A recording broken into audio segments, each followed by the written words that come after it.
Welcome to another episode of the Journeys of Not So Ordinary People podcast, your personal, professional, and career development podcast. I'm one of your co-hosts, Dr. Dave Peltz, and along with me, as always, is my esteemed colleague, Dr. Joe Hamlett. How are you doing today, Dr. Joe?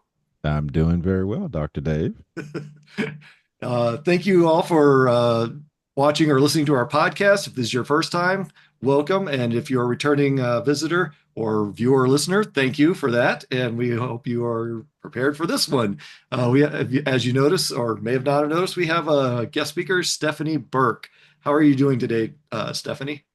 I'm doing great, Dr. Dave. Thanks so much for having me, both you and Dr. Joe. I appreciate it.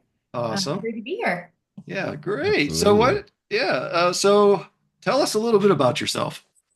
I have been a proud public sector employee now for over 17 years. I did the math this morning. I was like, oh my goodness, it's been quite a career. But I have been, working in transportation infrastructure for the majority of my 17 years in the public sector and have really enjoyed every moment of it. I have done everything from law enforcement to security and law enforcement to parks and recreation to workforce development. So that's a little bit about my career. I grew up in Southern California, so grew up by the beach, which was lovely. Not too far, but near the beach, which was lovely. And now I live in Colorado. So glad to be here. Thanks for having me. Awesome. Glad you're here. So yeah, great old SoCal, right?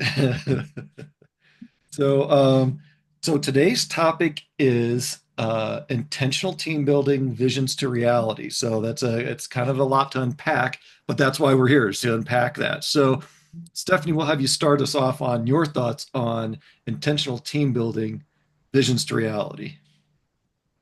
Thank you. So I wanted to talk about intentional team building visions to reality because if I kind of look at the entirety of my career and the work that I've done, as I mentioned, I've worked in a few different buckets of work, but that red thread that's really run through it is being able to turn a vision of a project related to people development into reality. And so the way that that's done is not solo, it's not by myself, it really is with a team. And so in my current position, I work in the aviation industry, and I came into this position as a single person, no team with me. And I've built the team to 10 people over the last 3 years. And what I've noticed is that if you build a team in a very intentional way, that drives this really transformative change.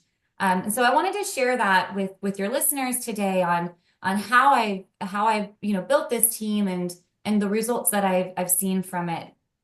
And so there's a couple different areas that I want to talk through, but they really boil down into three main areas. Is one, setting the stage and how you hire people.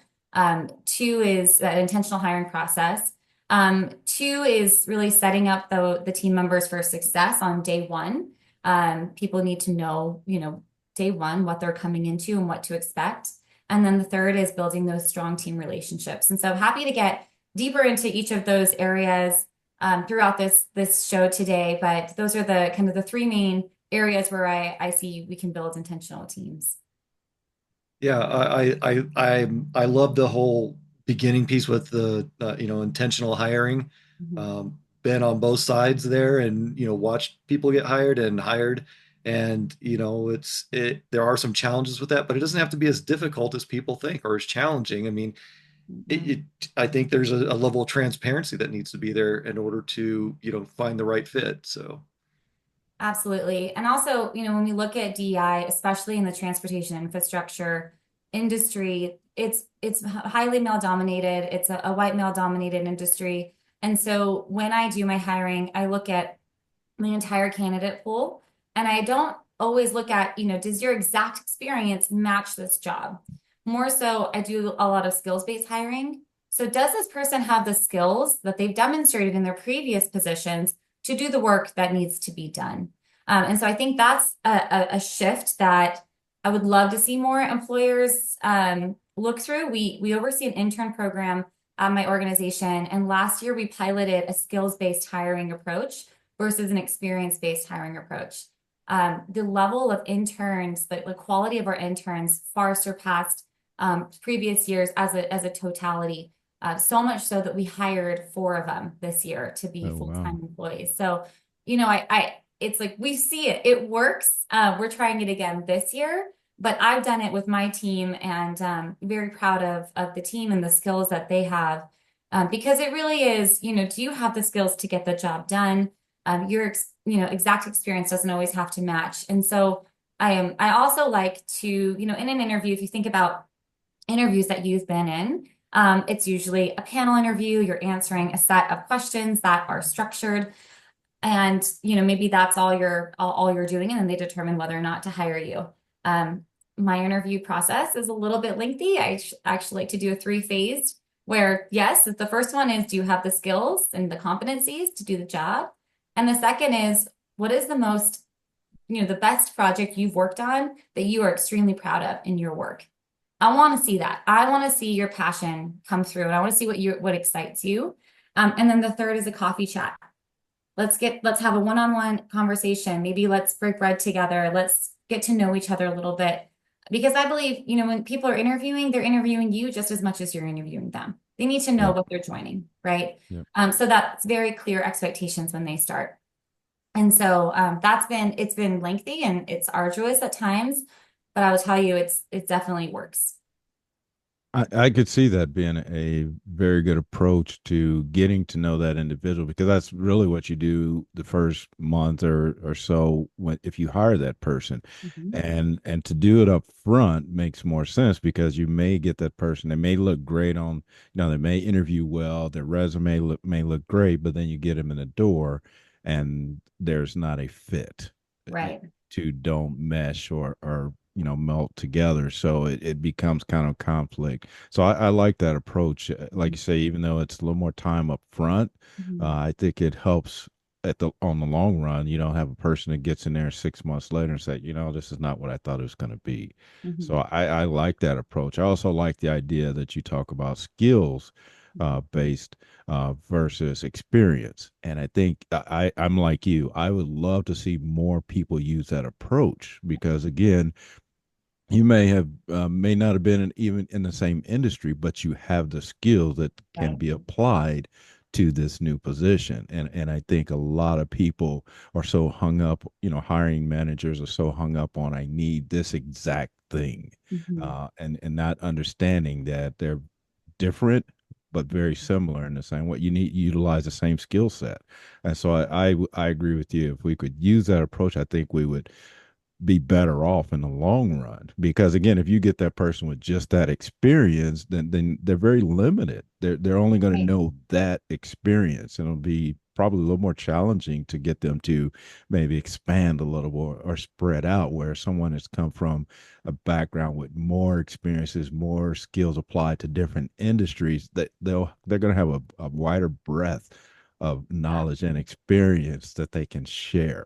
So exactly. I agree. I think that's a great approach to looking at potential candidates. And I Yeah. totally concur with Joe. I absolutely 1000%. Yeah. And it also creates that diverse candidate pool, right? Yeah. And now you're not just looking at people that have that, that same experience in the industry. Yeah. I will tell you, there's 10 folks on my team. 80% of us do not come from the aviation industry. Wow. Only 2 out of the 10 do. Wow. Which is great. It's a nice balance because we've got these 2 experts on our team that know all the things to know about aviation, and the Right. rest of us bring this very diverse background and experience to the roles.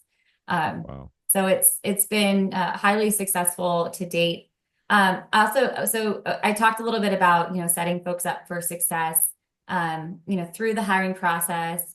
But what I like to do on the first day of their employment is take 1 to 2 hours. If they're one of my direct reports, we talk for 2 hours. If it's a non-direct report, it's about an hour. Because I don't want to make sure that their supervisor can have a conversation with them. But I always like to break bread with people on their first day.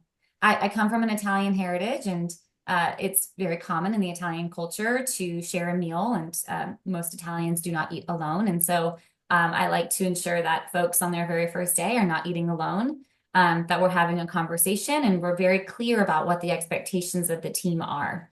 And so I think that that day and the documents that we go over that day are so important to set the team up for success. And I'll talk a little bit about how that first day kind of ties into building these, turning these visions into reality. But on the first day, I explained to them, these are the expectations that I have of you, and these are the expectations you should have of me and of the team.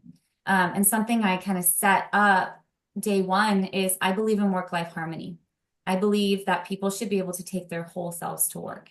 And that looks like, to me, if you have caretaking responsibilities, we've got some parents on our team, we've got some parents that or some folks that take care of others on our team, that you have the space to do what you need to do at home so that you can bring your whole self to work. And, I have team members that look at me on the first day and they're like, is she serious? And they really follow very strict to their 9 to 5 schedule, and then a few months go by and they're like, oh, she's serious. Like she's okay with, if I need to go and caretake for a couple hours and then I can finish my things at night, then that's allowed and that's acceptable and that's encouraged. Because the work that we do is challenging, and it's a lot of the work we do is we're doing it for the first time. So the work that I do in the aviation industry, we haven't seen other aviation organizations do before. So there's no blueprint for it. And so the way I look at it is if you can't bring your whole self to work, if you can't have that flexibility, then I'm not going to get the best from you. And so that's really set up on day one, is that this is what I expect. I expect for you to be able to do both, to harmonize your work and your life together. I wish early and throughout most of my career, I would have had that perspective in the workplace because, I was a single parent for a while. And, working different schedules with my wife and, trying to arrange, a parent being present for those times. And, to me, it sounds too much like common sense. And I think one of the challenges with business is incorporating a little bit of common sense to realize that these are people, not numbers working for you. Right. It's yes, you're gonna make your earnings, but if you're a little bit more flexible or flexible with your staff, you're gonna get so much more productivity and trust out of them. Yeah. It's funny you say that because the first if I go to work for a company and they tell me, the flexibility is there, I'm going to probably be like those, employees as well. I'm going to be like, is this real? Because we've been conditioned to believe we've got a set of hours. This is Right. it. Everything has to happen in these hours, and that's it. So a lot of us go into it thinking, well, these are the only hours I can work. There's no flexibility. So for you to throw that out there at the very beginning, I could imagine that a lot of people would look at that as this is not the norm. This is not what I expect. But I like the idea again that you lay those expectations out from the very beginning. And again, you also touched on the fact that this is something new. So you have to have that flexibility so you can continue to develop it, create it, because once you start putting guidelines around it, then you start to minimize that ability to be innovative and creative. Once you kind of harness that, so that's a great approach as well. When you're especially doing something brand new, you're basically creating it. So you have to have that flexibility to be open and curious about things going on. So Exactly. And even if you're not creating something new and if you're in an environment where, there's pretty standardized approaches to things, I think it still is important because that's what helps motivate people and keep them enjoying their work that they do. And I really think the way that people started to see, oh, I am serious about work-life flexibility is I set the tone and I set the example. And I was very open about it. I've got 2 young boys. They're 4 and they're 6.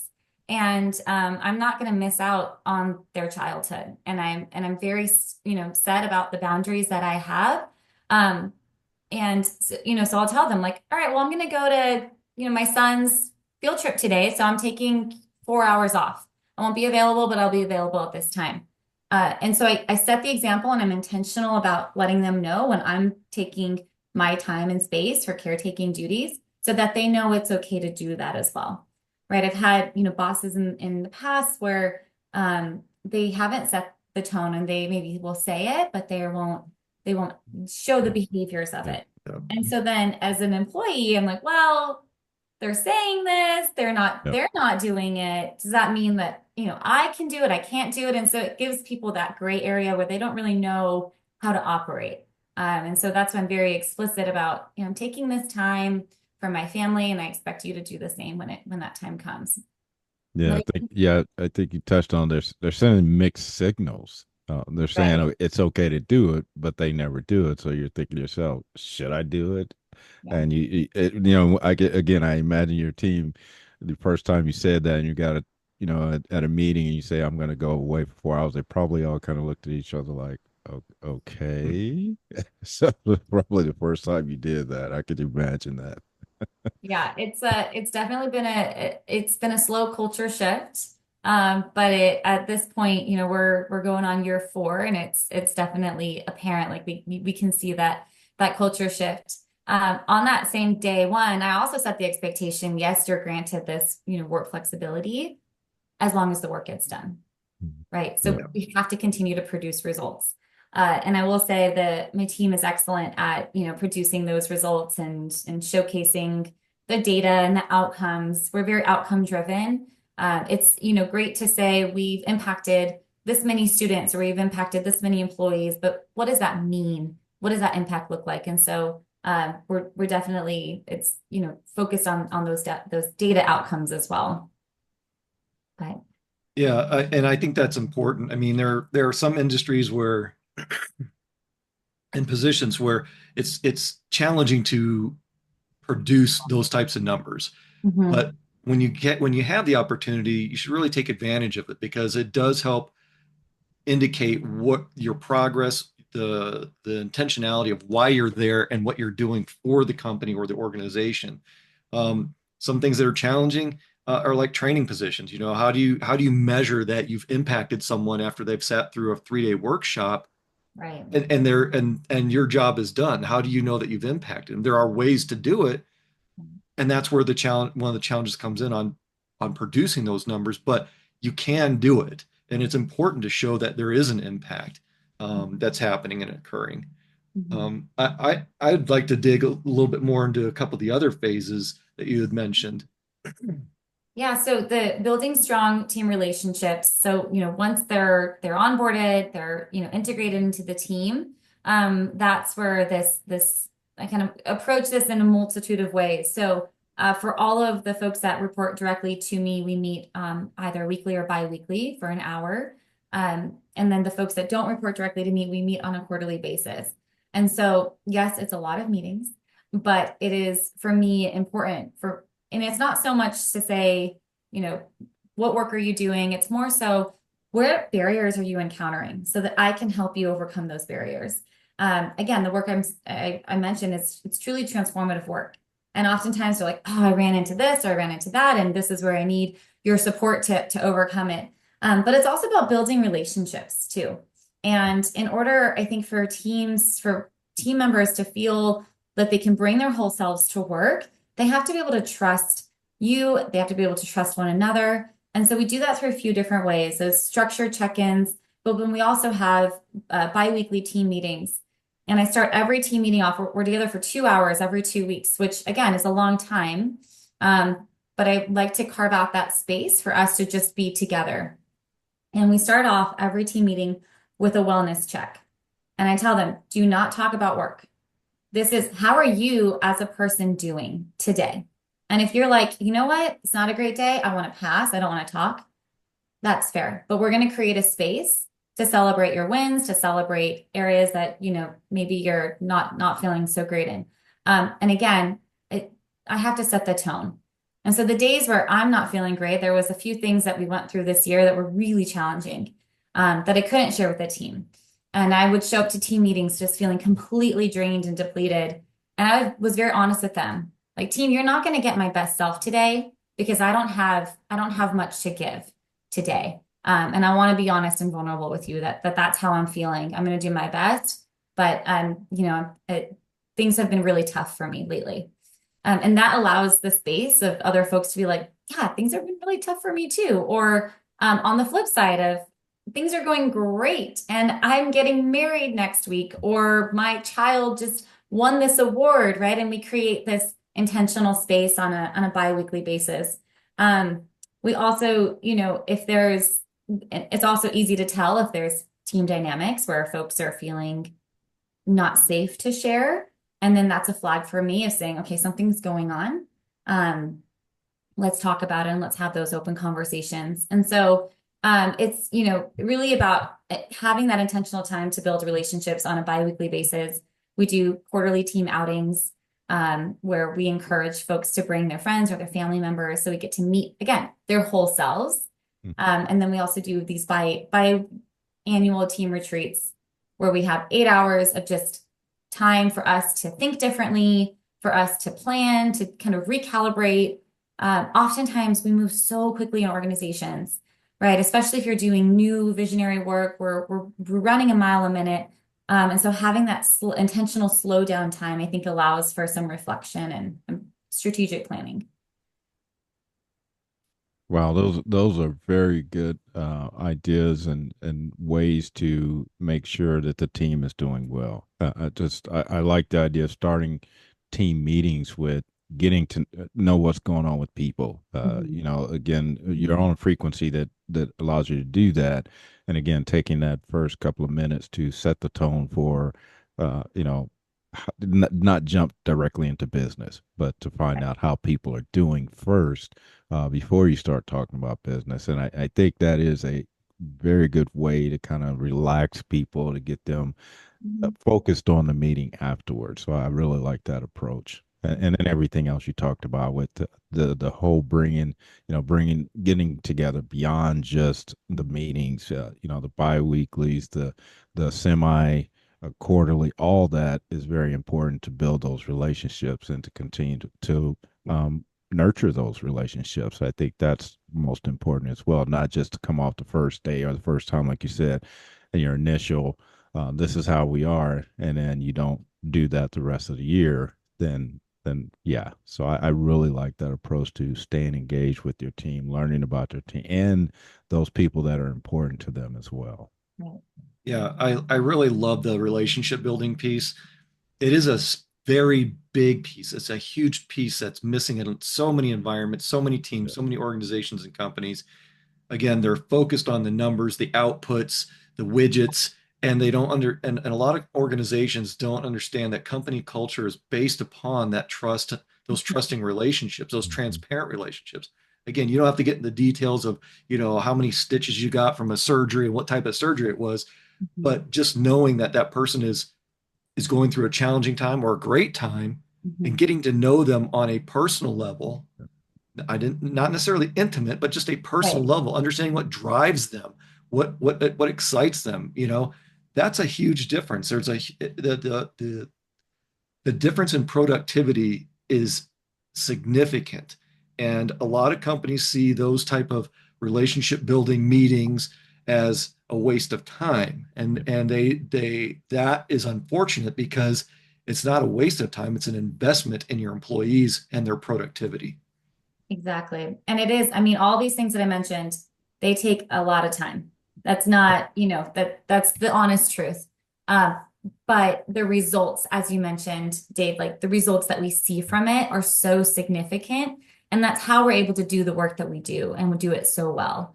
Um, Yeah.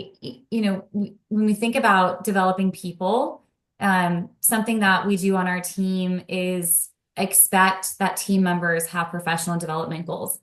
And so a lot of organizations will be like, okay, if we get to it, great. If not, if there's no time, then we're just going to push this to the side. But as an employee, I can't do my best work if I'm not, up to date on the latest trends and what's going on in the world. And that might not be something that I can do in my free time. I may have caretaking responsibilities or, other things going on in my personal life where I can't do that on my own time. And so having that intentional professional development as a non-negotiable in folks' performance goals, in their performance reviews, is something that I found to be highly effective. I had a team member who in Q4 of this year, we did our check-in And I was like, man, you haven't done any professional development this year. What's going on? He's like, oh, I've just been really busy. There's a lot going on, and it's, I don't have the time. I'm like, you lead people development work. You have to develop yourself. Like you have to come first in this because how can you give if your cup is not full? Right. Right. And so we were able to get him into something in Q4, which, I was grateful for. But that continuous improvement, continuous learning, as you mentioned, Dave, it's so important, right? Because we want people to continue to do their best work and to be their best selves, so that the results can come. Yeah, and the professional development and I know Joe's probably thinking half of what I'm thinking. That's part of your job. That as an employee, as a company, it is part of your job and responsibility to develop your employees. That's not something that they do on their own time. That is if it's company related or it's even remotely related that can impact that employee's performance, then it's job related and it's career related and it's professional development. And the company should be responsible for that. And for them to say, oh, things are tough, the first thing we're going to cut is training, that's an absolute fallacy. That's just going to set you further back. Mhm. You have to invest in your employees. You have to understand that, give them 5 or 10 hours a week to get these things done so that Mhm. they can become better and more productive. Mhm. And the thing is, you mentioned, budget cuts.